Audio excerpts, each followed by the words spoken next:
This is an image of the concept plan for the whole park. So this is sort of our playbook for all existing and future phases for master plan implementation. In 2015, we completed the Phase 1 project. So let me orient you: West End Avenue, the Parthenon, Lake Watauga. The Phase 1 project consisted of improvements to Cockrell Spring, the addition of the Musicians Corner permanent venue, landscape, circulation, and parking improvements around the Parthenon, including the new ellipse at the entrance, and dredging and other water quality improvements in Lake Watauga. Okay, the image has been rotated slightly, so now this is West End, this is the Parthenon. So this shows the approximate boundaries of the Phase 2 project. It consists of the Great Lawn, West End entrance improvements, landscaping and lighting improvements around the Parthenon, and then some limited landscape improvements as you move from the Great Lawn toward the bandshell, just to make sure that existing features on the bandshell side knit neatly into the improvements planned for the Great Lawn. So, the Great Lawn. Essentially, we are re-engineering the lawn itself. It'll almost be like a professional sports field with drainage, irrigation, soil and turf improvements. And the goal is to make it more durable to all of the traffic and the big events that happen there.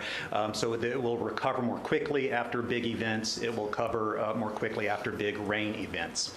On each side of the Great Lawn will be a very generous pedestrian pathway, 20 feet wide, and each of those pathways will be flanked by an alley of canopy trees.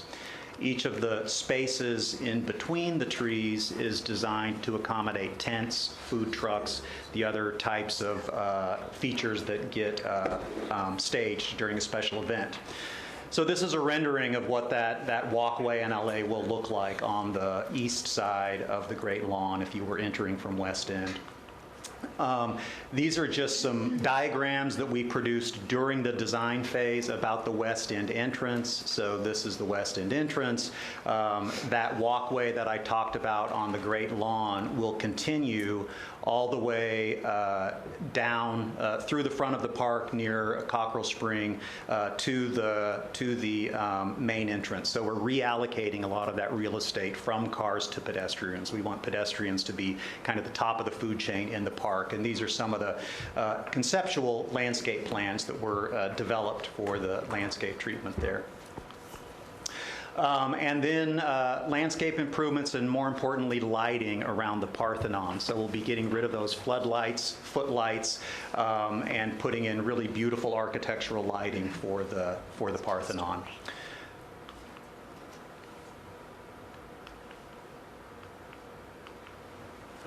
Has it stopped working? There we go. Trees. Any project of this scale has impacts on trees. Any project that the planning division does always has a planting plan and then typically a tree removal plan. If you're going in and grading the earth, dredging, invariably there are some impacts. But I think that what we're doing here is a model of best practices, but nevertheless we'll be removing some trees. So I want to walk you through our process. We had an urban forester on the design team, so one of the very first things that we did was have him do a health and condition assessment of all of the trees in the Phase 2 zone, and that told us which trees were the highest quality and we needed to go to the most efforts to protect. And as we moved through the design phase, we continued to make adjustments, tweak alignments of paths, that kind of thing, in order to minimize impacts. So in terms of the regulatory requirements that are through codes, et cetera, this project complies with and surpasses not only the existing tree ordinance, but also the amendments to the tree ordinance that are currently making their way through council. It also complies with Executive Order 40, which has a lead by example section that requires metro projects to exceed the tree ordinance requirements by 15%, and I'll get into those numbers in a second. So overall, there are a number of interventions that we've done in order to improve conditions overall for trees. One is the selection of hardy species that not only are going to have better chances of long-term survivability, but it also include improved species diversity of trees in the park. We're aerating the soils, doing soil modifications throughout the park. We're improving and expanding the irrigation zones in Phase 2, and perhaps most importantly, we are introducing design features to help keep cars out of the root zones of trees. This image is one that's pretty common in the park these days, especially during a big event. It's very difficult for us to keep cars out of the root zones of trees. So we're introducing a number of barriers that will make that more difficult for cars. Obviously, if you're in a monster truck, you're still going to be able to probably drive wherever you want to. But we've had very good luck, for example, in Phase 1 with 8-inch curbs. So barriers like that and other barriers. We're also creating a larger car-free zone in the park where we're just not inviting cars into that area of the park anymore.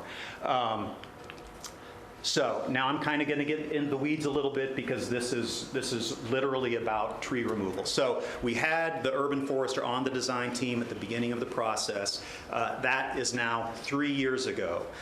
More recently, Rick and his division have been working on a larger emerald ash borer strategy for the whole park system. So they commissioned a new health assessment of all of the trees in Centennial Park, and that's this report, and you guys might want to take a look at it. It's got a lot of detail in it, very, very useful. So at this point in the game, we decided that we had to do a new tree removal and tree planting plan for Phase 2, and that's what Chris and his team have been working on. So let me show you what this, let me go through this with you. Whoops. There we go. So the pink outline is the limits of the Phase 2 project. All of the trees here that have been faded out are trees that will remain in Phase 2. All of the very bold, bright trees are trees that are going to be removed.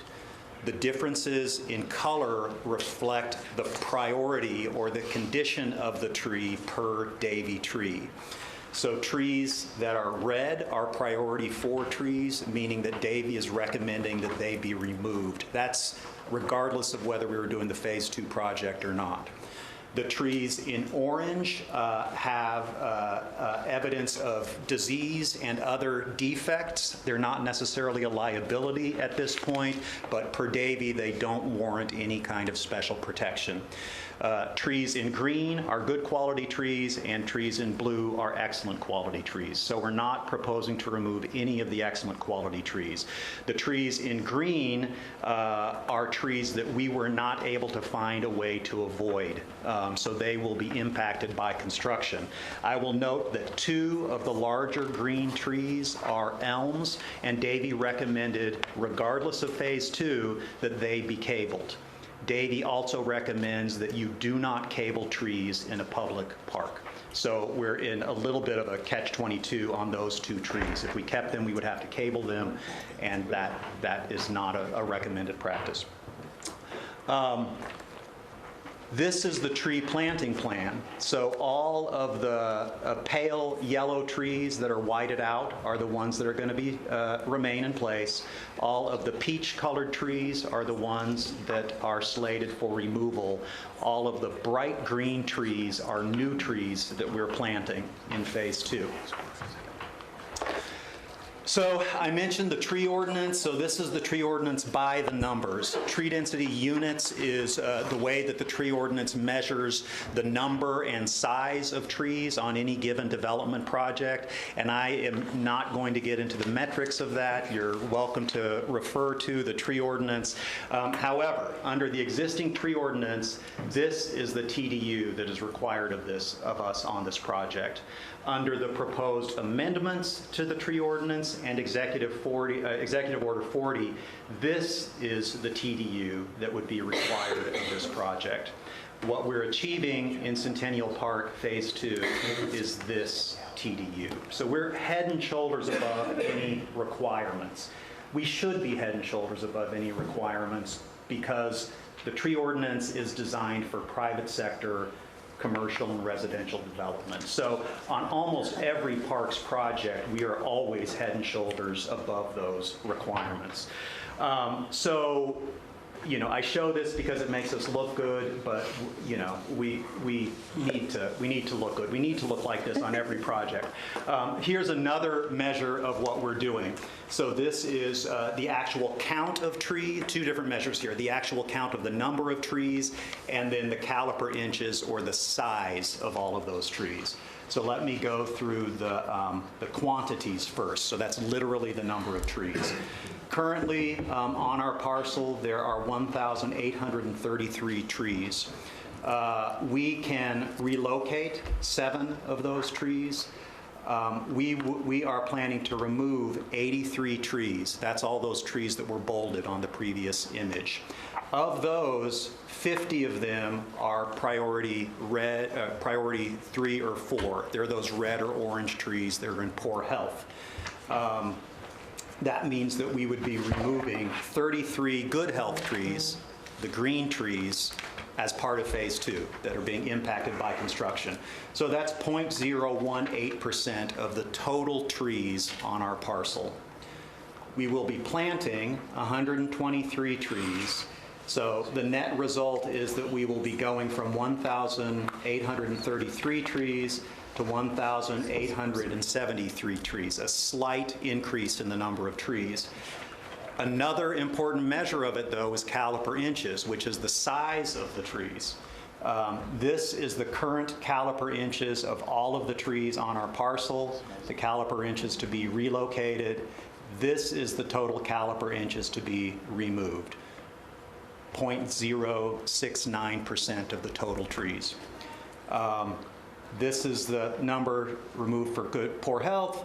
This are those good green trees that we wish we could save, but we can't. And this is the trees, the caliper inches of the trees to be planted.